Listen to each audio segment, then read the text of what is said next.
Kita masuk ke bahasan kita hari ini di poin yang keempat ya. Tadi itu semua pengulangan, yaitu hukum-hukum yang berkaitan dengan riba.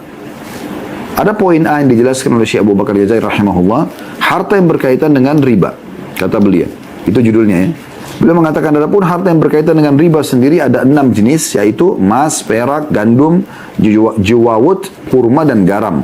Berdasarkan Rasulullah atau sabda Rasulullah SAW, az-zahabu bil-zahabi, wal-fiddatu bil-fiddah, wal-burru bil-burri, wal-syairi bil-syair, wal-tamru bil-tamri, wal-milhu bil-milhi, mithlan bi-mithl, sawa'an bi-sawa', yadan biyad, فإذا اختلف هذه الأصناف فبيعوا كيف شئتم إذا كان يدا بيد.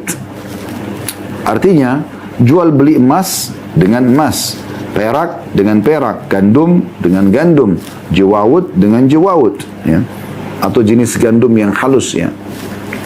Kurma dengan kurma dan garam dengan garam harus sejenis, setara dan kontan. Ini syaratnya.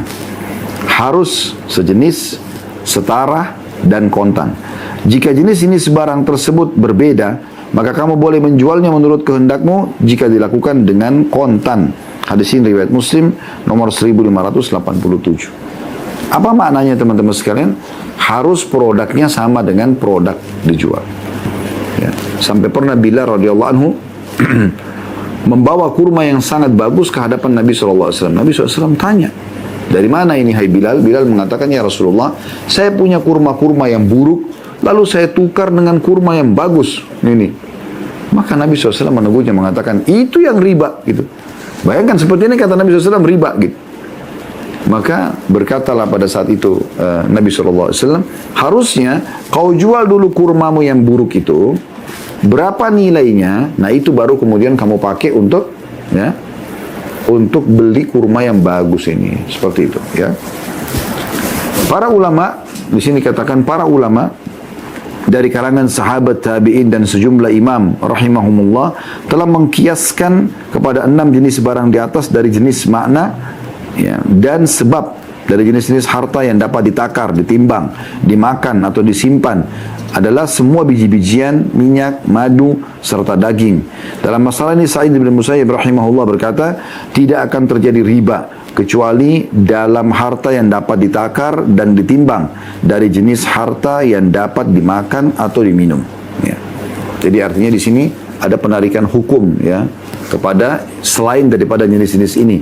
Intinya juga yang ditimbang, ya. Sudah disebutkan semua jenis biji-bijian, minyak, madu, serta daging. Ini harta yang berkait dengan masalah riba. Dan uang tentunya masuk dalam emas dan perak, hitungan emas dan perak. Di poin B-nya, terjadinya riba pada jenis-jenis harta yang terkait dengan riba dapat ditinjau dari 3 segi. Yaitu yang pertama, jual beli barang yang semisal, misalnya emas dengan emas, gandum dengan gandum, atau kurma dengan jumlah yang lebih. Berdasarkan hadis yang diriwayatkan oleh Bukhari nomor 2312, Muslim 1594. Anna Bilalan ja'ilan Nabi SAW bitamrin barni. فقال له النبي صلى الله عليه وسلم من أين هذا يا بلال؟ قال كان عندنا تمر رديء فبئت صاعين بصاع لمطعم النبي صلى الله عليه وسلم. فقال النبي صلى الله عليه وسلم أواه عين الربا لا تفعل ولكن إن أردت أن تشتري فبئ التمر ببيع آخر ثم اشتري به. Bahwa suatu ketika Bilal radhiyallahu anhu datang kepada Nabi SAW sambil membawa buah kurma yang baik atau yang bagus. Nabi SAW bertanya kepadanya, hai Bilal, dari mana buah kurma ini? Bilal menjawab, kami mempunyai buah kurma yang jelek, lalu aku menjual, ya, 2 sak kurma jelek ini dengan 1 sak kurma yang bagus ini. Jadi jumlahnya kurma buruk lebih besar, misalnya 2 kilo ditukar dengan kurma yang bagus 1 kilo. Untuk memberi makan Nabi SAW. Maka Nabi SAW mengatakan, itulah riba. Janganlah kamu lakukan perbuatan itu. Tapi jika kamu ingin membelinya, maka juallah dahulu kurma yang satunya dengan transaksi penjualan yang lain, lalu belilah kurma yang lain dengan hasil penjualan kurma tadi. Ya. Jadi ini yang pertama, ya, menjual jenis yang sama tapi beda nilainya. Emas sama emas tapi beda. Ya. Ini nggak boleh, bisa jadi riba. Yang kedua, ini ditinjau dari segi ribanya, ya. jual beli barang yang berlainan jenis, misalnya emas dengan perak dan gandum dengan kurma, di mana salah satu dari keduanya ada di tempat, sedang yang satunya lagi tidak ada di tempat. Berdasarkan sabda Rasulullah SAW, la tabi'u minha ghaiban binajiz. Janganlah kamu menjual barang yang tidak ada dengan barang yang ada. Hadis ini riwayat Bukhari nomor 2177. Juga sabda Nabi SAW, bi'u dhahaba bil fiddati yadan biyad. Juallah emas dengan perak secara kontan. Hadis ini riwayat Tirmidzi nomor 1240. Ya. Kemudian juga sabda Nabi SAW, az-zahabu bil warqi riban illa ha'an wa ha'an. Jual beli emas dengan perak dimungkinkan untuk terjadinya riba kecuali secara kontan. Hadis riwayat Bukhari nomor 2174 dan Muslim 1586. Artinya, transaksi antara emas sama perak misalnya, kurma sama gandum dibolehkan, tapi dua-dua produk harus ada dan dihitung cash, ya. Nilainya berapa gitu. Yang ketiga, jual beli barang yang sejenis dengan jumlah yang sama, akan tetapi salah satunya tidak ada di tempat dan penyerahannya ditangguhkan, seperti menjual emas dengan emas atau kurma dengan jumlah yang sama, hanya saja salah satunya tidak ada di tempat. Berdasarkan sabda Nabi SAW, al-burru bil-burri riban illa ha'an wa ha'an. Jual beli gandum dengan gandum dimungkinkan untuk terjadinya riba kecuali dilakukan secara kontan. Hadis ini riwayat Bukhari nomor 2174 dan Muslim 1586. Kemudian beliau mengatakan tidak ada riba dalam jual beli yang saling meminta dihalalkan dan berbeda jenisnya. Kata beliau, tidak termasuk riba jual beli barang yang berbeda dengan hal berbagai dengan hal harga, ya, maaf saya ulangi, tidak terjadi riba jual beli barang yang berbeda dalam hal harga dan serta jenisnya, kecuali jika penyerahan salah satunya ditangguhkan. Jadi diperbolehkan menjual emas dengan perak dengan jumlah yang berbeda, menjual gandum dengan kurma, atau menjual garam dengan gandum dalam jumlah yang berbeda jika hal tersebut dilakukan secara kontan, yakni penyerahan salah satunya tidak ditangguhkan. Hal itu berdasarkan sabda Nabi SAW, فَإِذَا اخْتَلَفَتْ هَذِهِ الْأَصْنَافُ فَبِيعُوا كَيْفَ شِئْتُمْ إِذَا كَانَ يَدًا بِيَدٍ. Jika jenis barang-barang yang berbeda, maka juallah menurut kehendakmu jika dilakukan secara kontan. Jadi ini kalau seandainya kontan tidak ada masalah, tapi kalau barangnya tidak ada di tempat maka tidak boleh, ya. Atau salah satu tidak ada barangnya di tempat, ya. Demikian juga tidak termasuk riba, yaitu jual beli barang-barang yang di dalamnya kemungkinan terjadinya riba dengan pembayaran dilakukan secara kontan, baik barangnya itu ada di tempat transaksi atau tidak ada. Baik pembayarannya atau barangnya diserahkan di tempat transaksi atau tidak. Karena Rasulullah SAW saat membeli unta Jabir bin Abdullah di saat bepergian, beliau tidak membayarnya kecuali saat tiba di Madinah. Selain itu pun Rasulullah SAW membolehkan jual beli dengan cara pemesanan sebagaimana dalam sabdanya, man aslafa fi syai'in fal yuslif fi kailin ma'lumin wa wazin ma'lumin ila ajrin ma'lum.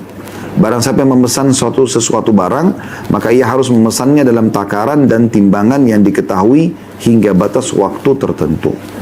Nah, ini hadis diriwayatkan oleh Bukhari nomor 2241 dan Muslim 1604. Baik, kita kembali sekarang merincikan teman-teman sekalian satu persatu yang dimaksud dengan kemungkinan terjadinya riba dari tiga sisi.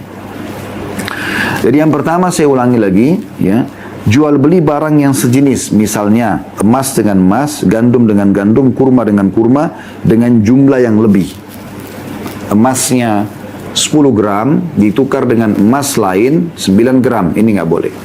Ini riba terjadi. Atau ya 1 kilo gandum ditukar dengan 2 kilo gandum, ini nggak boleh. Ya. Jadi jenisnya sama tapi beda timbangannya, beda takaran, beda ukurannya. Itu yang pertama. Yang kedua bisa terjadi riba adalah jual beli barang yang berbeda jenis, misalnya emas sama perak, gandum sama kurma, tapi salah satu barang tidak ada di tempat, ya.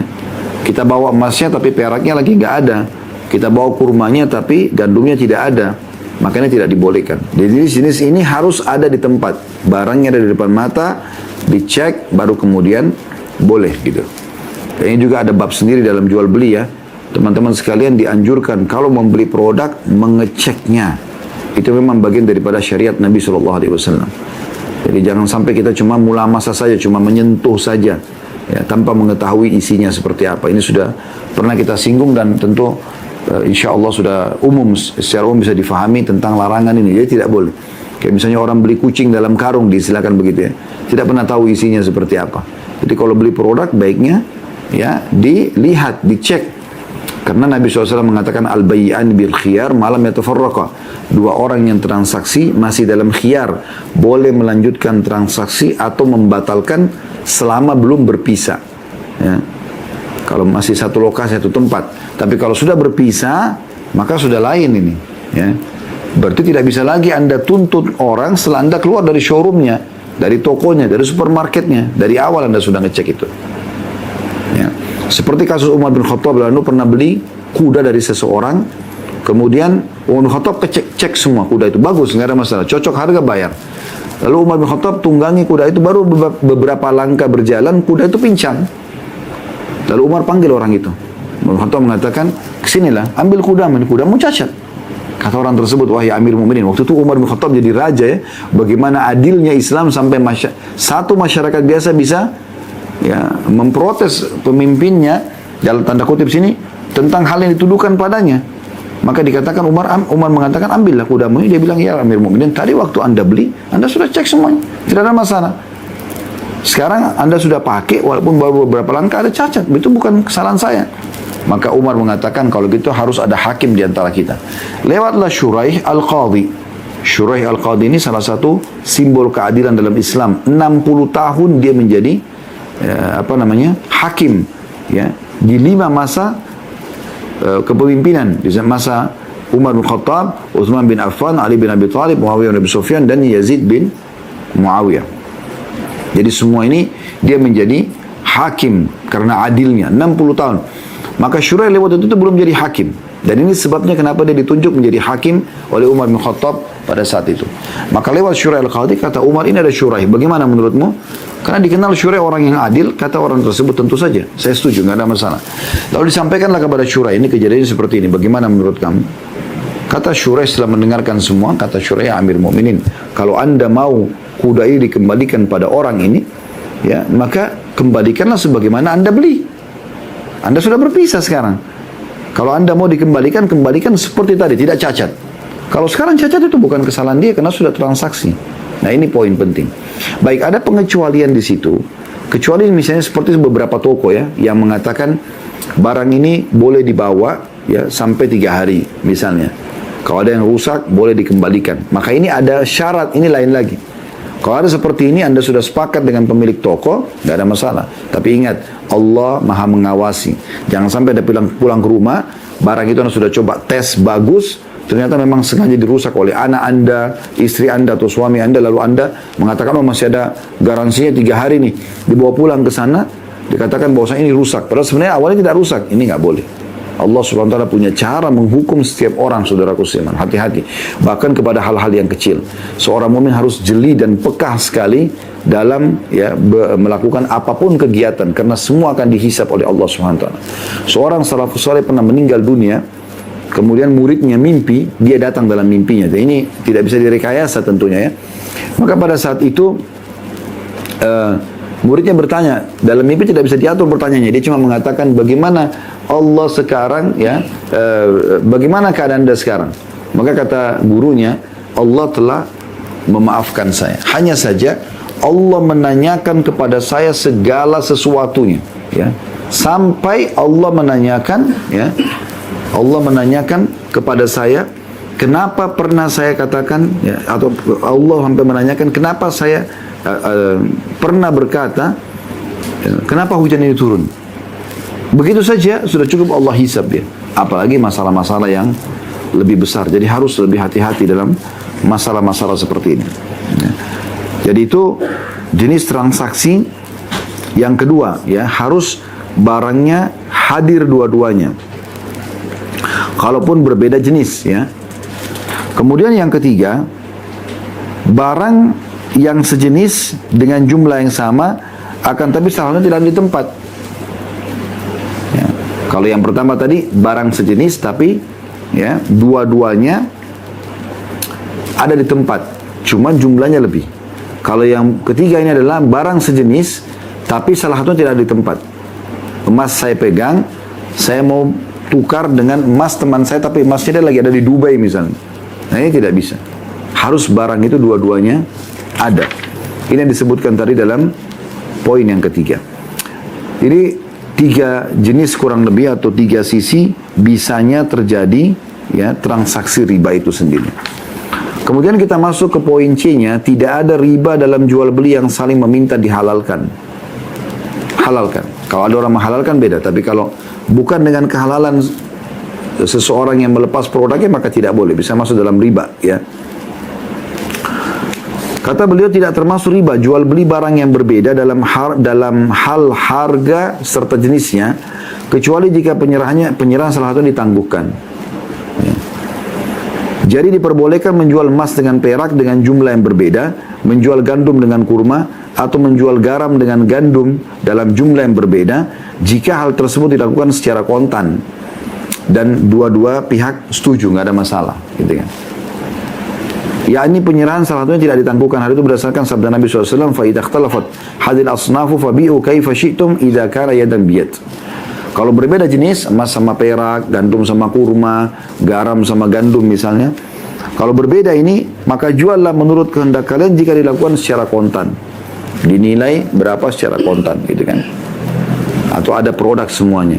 Atau kalaupun lebih, maka pihak yang menerima kurang setuju. Dia ridho, nggak ada masalah. Maka itu juga tidak masuk dalam masalah riba ini. Lalu kata beliau, demikian juga tidak termasuk riba, yaitu jual beli barang-barang yang di dalamnya kemungkinan terjadi riba. Dengan pembayaran dilakukan secara kontan, baik barang itu ada di tempat transaksi atau tidak ada. Baik pembayarannya atau barangnya diserahkan di tempat transaksi atau tidak. Karena Rasulullah SAW pada saat membeli unta Jabir bin Abdullah di saat bepergian, beliau tidak membayarnya kecuali setelah tiba di Madinah. Ya. Jadi ada kemungkinan kena riba, tapi bukan barang-barang yang masuk dari 6 jenis tadi yang disebutkan, jenis-jenis barang riba.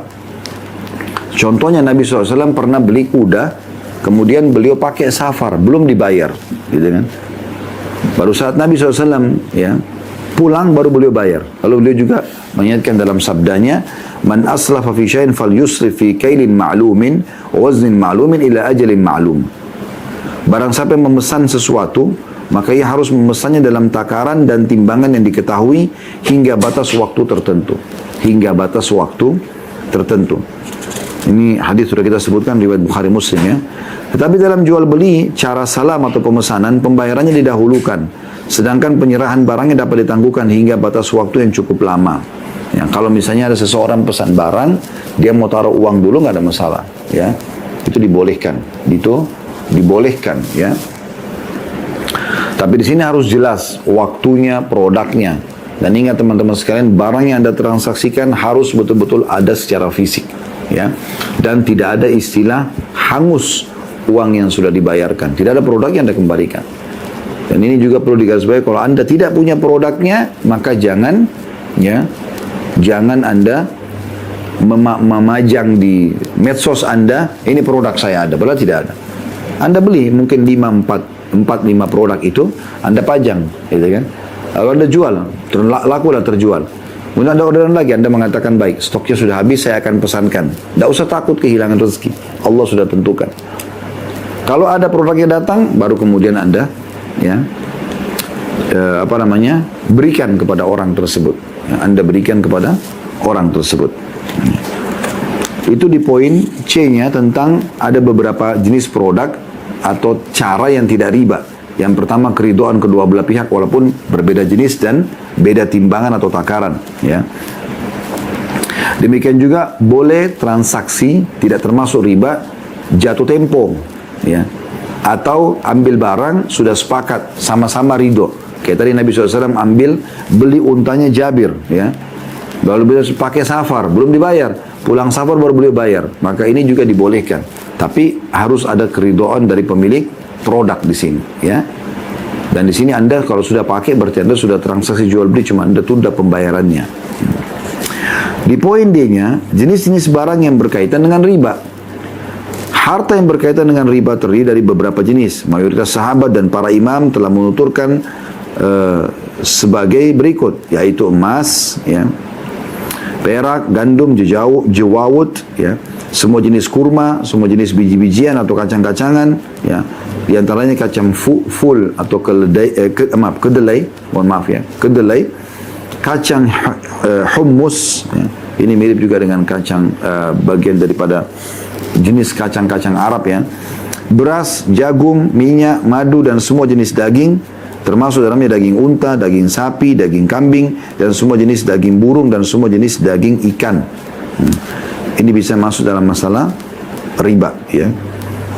Walaupun tadi ada 6 jenis saja disebutkan, tapi sebagian ulama menarik jenis-jenis ini masuk di dalamnya. Karena umumnya menggunakan juga takaran, ya. Kemudian poin E-nya, jenis makanan yang tidak terkait dengan riba. Riba tidak berlaku pada buah-buahan dan sayur-sayuran yang tidak dapat disimpan lama, serta pada masa yang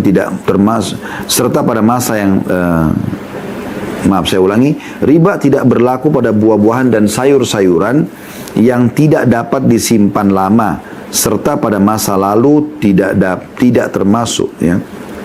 Begini saja, tidak dapat disimpan lama, gitu ya. Dan tidak termasuk jenis makanan yang ditakar dan ditimbang.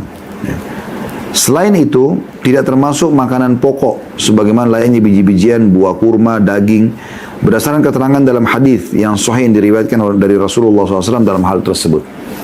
Ya, maksudnya di sini sayuran, buah-buahan tidak masuk dalam masalah riba, gitu ya. Kalau ada orang misalnya beli 7 kilo, kemudian dilebihkan oleh penjualnya misalnya, dan apalagi dengan keridhaan, itu tidak ada masalah, ya. Itu bisa saja masuk di situ. Kemudian ada catatan masalah perbankan. Pertama dikatakan bank-bank konvensional yang terdapat di negara-negara Islam pada umumnya melakukan praktek-praktek riba. Bahkan bisa dikatakan didirikan di atas dasar riba 100%. Sehingga tidak diperbolehkan mengadakan hubungan kerjasama dengannya kecuali dengan kondisi darurat. Nah, jadi ada dibolehkan tapi darurat. Seperti mentransfer uang dari satu negara ke negara lain, sehubungan dengan hal tersebut, maka sudah semestinya orang-orang soleh dari kalangan kaum muslimin mendirikan bank Islam yang jauh dari praktek riba dalam sejumlah transaksinya. Atau memberikan masukan. Misalnya, kita berikan masukan kepada pihak pemerintah dengan cara yang baik, cara yang santun, supaya pemerintah faham, oh ternyata dalam Islam itu ada sistem yang seperti ini. Mungkin lebih baik, maka bisa diterapkan, ya.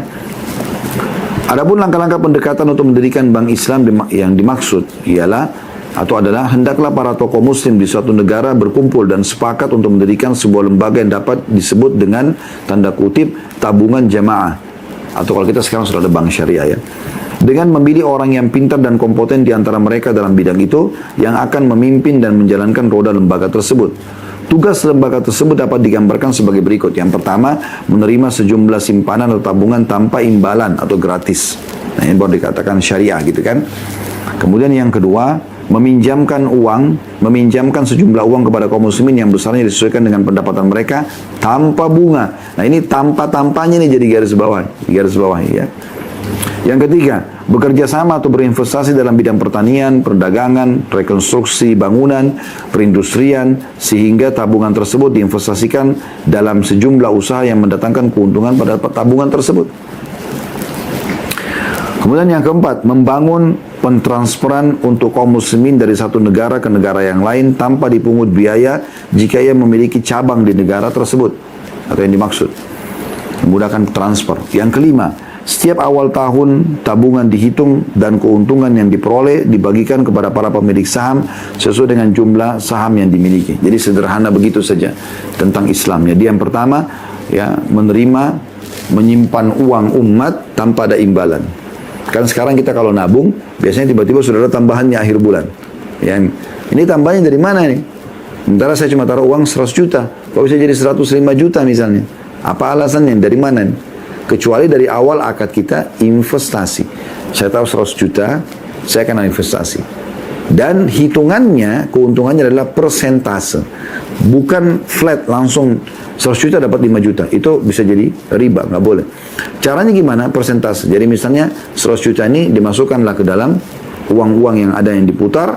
Kemudian ternyata uang itu nanti menghasilkan hasil Persentasenya untuk nasabah misalnya 10%, untuk perbankan 90%. Maka dari keuntungan yang ada 10%-nya itu adalah 5 juta, maka jadi 105 juta misalnya. Jadi secara persentase dikeluarkan, maka itu dibolehkan. Kalau penentuan langsung angka, maka tidak boleh, ya, karena belum tentu untungnya seperti itu, atau bisa saja sehingga terzalimi orang yang mengelola investasi tersebut, atau memang dianya sendiri, ya, pemilik uang ini terzalimi karena tadinya keuntungannya bisa 200 juta, cuma dikasih 5 juta saja misalnya. Nah, seperti itulah. Kemudian yang kedua, meminjamkan sejumlah uang kepada kaum muslimin, ya, sesuai dengan kadar kebutuhan mereka, ya, tapi tanpa bunga. Ya, begitulah tadi saya bilang, jasa, mengejar pahala. Yang ketiga, bekerja sama di sini, mengajak para nasabah untuk bekerja sama. Jadi kita buka akad, ya, kerjasama, musyarakah, ya, misalnya, atau yang lainnya. Kemudian kita punya beberapa jenis usaha sebagai pengelola harta tersebut atau uang tersebut. Nih sektor realnya, pertanian, perkebunan, apalah segala macam, ya, yang bisa kita kelola dengan tenaga-tenaga profesional, lalu kemudian kita bagi hasil, untung rugi ditanggung bersama. Yang keempat, membantu transfer uang, ya, dari satu negara ke negara yang lain tanpa dipungut biaya jika ia memiliki cabang di negara yang dimaksud. Tapi kalau ada biaya karena dia tidak punya cabang dan akhirnya perbankan yang di sana minta uang, maka disampaikan baik-baik kepada nasabahnya, ada biaya di sana sekian gitu. Ya. Yang kelima, setiap awal tahun nanti dihitung semuanya kalaupun ada investasi, lalu kemudian dibagi kepada para pemilik saham di situ. Itu yang pertama. Yang kedua, ini catatannya, masalah asuransi. Tidak menjadi masalah jika penduduk suatu negara dari kalangan kaum muslimin yang saleh mengadakan kas sesuai dengan pendapatan bulanan mereka atau kesepakatan di antara mereka, di mana setiap anggotanya menanam saham dalam jumlah tertentu secara sama. Misalnya 10 orang masing-masing 10 juta, jadi 100 juta. Kas itu menjadi simpanan khusus bagi para anggota. Siapa saja di antara mereka yang tertimpa musibah seperti kebakaran, kehilangan harta, atau hal-hal yang terkait dengan badan, misalnya dalam kurung kesehatan atau kecelakaan, maka diberikan kepadanya santunan yang dapat meringankan dari musibah yang menimpahnya. Akan tapi perlu diperhatikan hal-hal berikut ini. Yang pertama, penanam saham meniati saham yang ditanamnya dengan tujuan semata-mata ini, mencari keridhaan Allah supaya mendapat pahala dari perbuatan tersebut. Jadi bukan keuntungan. Anda memang taruh untuk amal saleh kalau diasuransikan itu, ya. Jadi Anda taruh uang tersebut, 10 orang berkumpul, mereka taruh uang, kemudian nanti saling membantu, ta'awun dalam hal ini. Ya, dan memang dia sudah ikhlaskan. Okay. Yang kedua, jumlah santunan diberikan kepada anggota yang terkena musibah harus ditentukan sebagaimana ditentukannya bagian masing-masing para penanam saham, sehingga asuransi tersebut didirikan atas dasar asas persamaan yang sempurna. Jadi misalnya 100 juta uang terkumpul, ya udah, kapasitas uang kantor kita sekian, ini yang bisa kita bantukan kepada orang-orang gitu. Nah, ada di antara orang-orang yang punya saham di situ, kalau semua sama 10% misalnya, 110 juta semuanya, maka nanti kalau ada yang kena musibah, yang diprioritaskan uang dia dulu, uang dia 10 juta misalnya, itu yang dipakai. Kalau kurang, diminta keridhaan yang lainnya, ini saudara kita butuh ya 20 juta, maka dari penyumbang awal diminta keridhaannya, tolong tambahkan dari uang Anda 2 juta per orang atau 3 juta per orang supaya menggenapkan membantu saudara kita ini. Mereka ridho, jalan semuanya. Memang seperti itu. Jadi nggak ada istilah hilang uang itu kalau tidak dipakai gitu kan. Dan itu bisa difungsikan untuk membantu orang lain, atau bahkan kalau mau diinvestasikan bisa dibahasakan akadnya jelas masalah investasi dana yang sudah masuk dikelola di sektor real, mirip dengan tadi ya, masalah perbankan. Kemudian setelah itu baru dibagi hasil seperti umumnya orang investasi di perusahaan. Tujuannya nanti bisa untuk kegiatan sosial lagi. Yang ketiga, ya, tidak dilarang untuk mengembangkan uang kas dengan menginvestasikan di bidang perdagangan, pembangunan atau perindustrian dibolehkan dengan pola mudharabah atau bagi hasil. Jadi bisa tadi uang itu daripada dia tinggal, maka dikelola, diinvestasikan supaya 100 juta bisa jadi 1 miliar, lebih banyak orang yang bisa dibantu. Nah seperti itu. Jadi sebenarnya lebih begini kaidah dasarnya, lebih kepada bagaimana asuransi ini lebih kepada sosial, lebih kepada bagaimana membantu orang lain, bukan berpikir keuntungan di situ. Kapan Anda mencari keuntungan di situ, dalam arti kata kayak tadi, orang bayar, dia tidak komplain 1 tahun, hilanglah, hanguslah, diambillah. Apa haknya diambil? Ya, harusnya dikembalikan kepada orangnya gitu kan. Allahu a'lam. Jadi ini termasuk hal yang disinggung di sini. Kemudian yang terakhir teman-teman sekalian, kita tutup dengan ini. Ada di poin B-nya jual beli mata uang ya, atau money changer ya. Tentu kalau Anda pegang bukunya, saya bisa mengingatkan kembali karena poin-poinnya di sini cukup banyak ya. Jika kita kembali ke halaman 650, ada materi ke-6 riba dan prakteknya. Nah, riba dan prakteknya ini ada poin A, riba. Nah, dirincikanlah masalah riba, pengertian riba, hukum riba, ya. Kemudian hikmah diharamkan riba, kemudian hukum-hukum tadi yang berkaitan dengan jenis-jenis barang riba. Kemudian ada penjelasan tadi tentang perbankan dan asuransi, ya.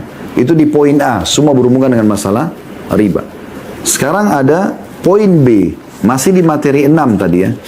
Di materi 6 sekali lagi, ya. Riba dan prakteknya. Pertama riba, kemudian yang kedua A riba, keduanya B-nya money changer. Nah, ini money changer sekarang yang kita bahas. Supaya kita tuntaskan pada pertemuan ini bahasan tentang materi riba di poin A, riba, dan poin B, money changernya. Insya Allah kedepannya kita akan masuk ke materi ke-7, masalah salam atau pesanan ya. Baik, saya bacakan langsung. Masalah jual beli mata uang atau money changer. Yang pertama, jual beli mata uang di dalam istilah bahasa Arab disebut dengan sarf, yaitu jual beli sebagian mata uang dengan sebagian lainnya. Misalnya menjual uang dinar dengan uang dirham dan lain-lain. Yang kedua, jual beli mata uang hukumnya boleh, karena termasuk bagian dari jual beli. Sedangkan jual beli itu sendiri hukumnya boleh berdasarkan Al-Quran dan Sunnah Nabi SAW.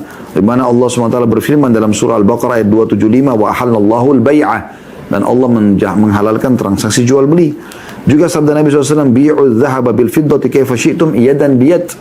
Juallah emas dengan perak menurut kehendakmu asal kontan. Bawa uang dolar ditukar langsung dengan real, ditukar langsung dengan rupiah. Ya. Hadis ini riwayat Muslim nomor 1590. Yang ketiga, hikmah disyariatkan jual beli mata uang adalah untuk memudahkan seorang muslim menukar mata uang yang satu dengan mata uang yang lainnya sesuai dengan kebutuhannya. Yang keempat, syarat sah jual beli mata uang adalah penjual dan pembeli harus serah terima dalam satu tempat dan dilakukan secara kontan. Berdasarkan sabda Rasulullah SAW, juallah emas dalam kurung termasuk dalamnya mata uang, ya. Dengan perak termasuk dalamnya mata uang, ya, baik itu mata uang dinar atau mata uang dirham, ya. Menurut kehendakmu secara kontan. Juga berdasarkan keterangan yang dituturkan oleh Umar radhiyallahu anhu, tidak, demi Allah janganlah kamu berpisah darinya sehingga kamu mengambil darinya. Karena Rasulullah SAW telah bersabda, jual beli emas dalam kurung termasuk dalamnya mata uang di sini, ya.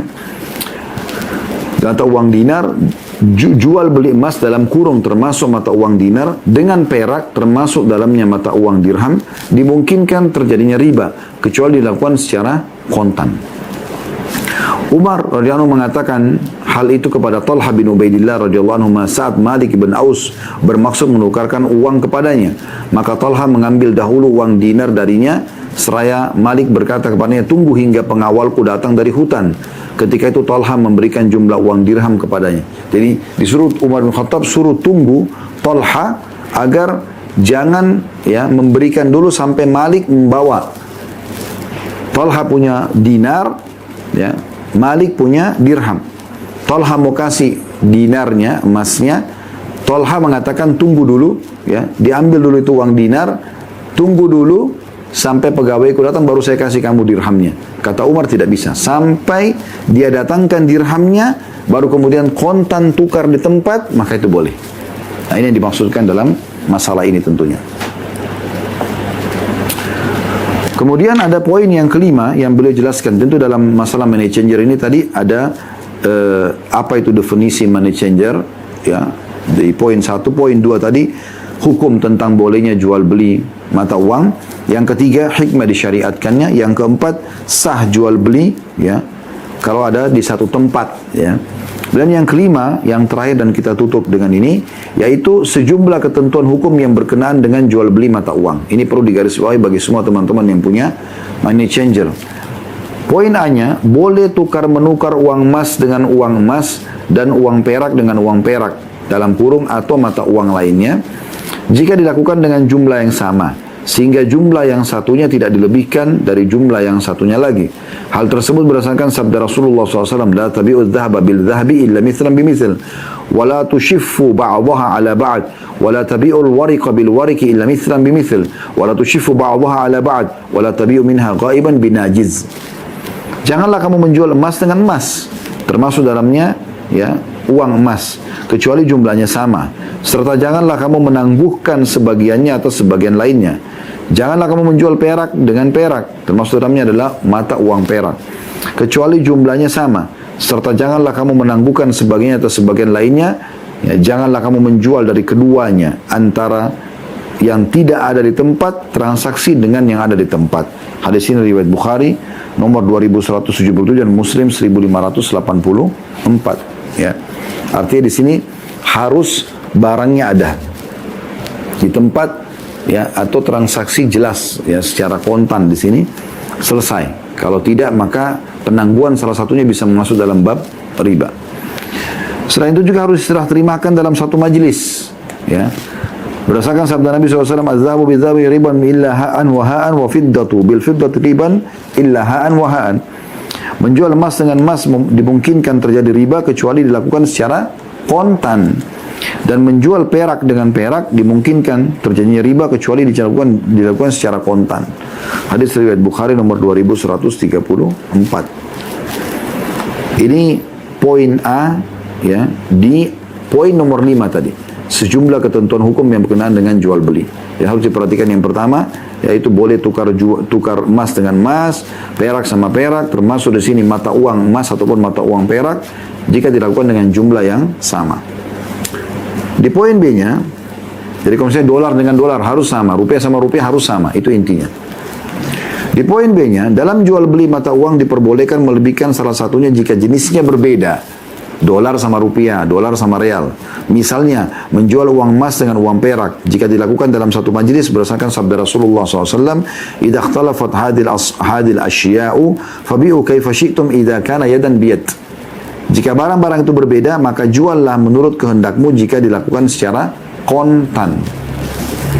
Hadis ini riwayat, ya, atau hadis ini sudah dijelaskan sebelumnya, riwayat Imam Muslim nomor 1587. Jadi kalau dolar sama real boleh kontan, tapi walaupun berbeda nilai. Misalnya 100 dolar 375 real, 100 dolar 1.400.000 rupiah misalnya. Kemudian yang terakhir C-nya, jika kedua belah pihak yang melaksanakan transaksi berpisah sebelum melaksanakan serah terima, maka transaksi dihukumi batal. Hal tersebut berdasarkan sabda Nabi SAW kecuali dilakukan secara kontan. Hadis Bukhari Muslim. Jadi harus betul-betul, ya, jelas barangnya ada. Tidak boleh satu memberikan barang, satunya tidak. Allahu a'lam.